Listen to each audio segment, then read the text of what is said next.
क्योंकि अध्यात्म बल नहीं है।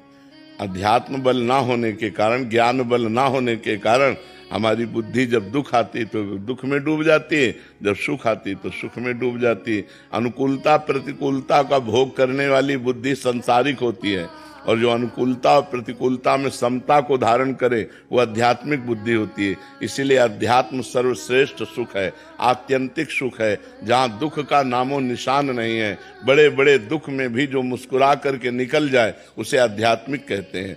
सुख दुखे समय कृत्वा लाभा लाभो जया जयो। सुख दुख में, लाभ हानि में, जय पराजय में जो समान भाव रखता है वही योगी है, वही परमात्मा का मार्ग का अनुसरण करने वाला साधक है।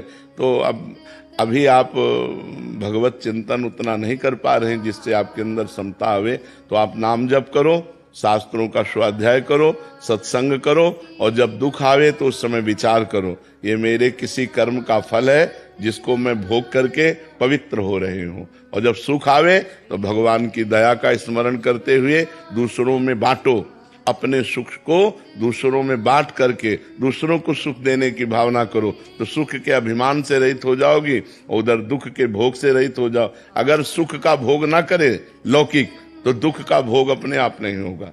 अगर राग ना करे तो द्वेष होगा ही नहीं, काम ना हो तो क्रोध होगा ही नहीं, क्योंकि काम से ही क्रोध, राग से ही द्वेष, और सुख भोग की लालसा ही हमें दुख का अनुभव कराती है।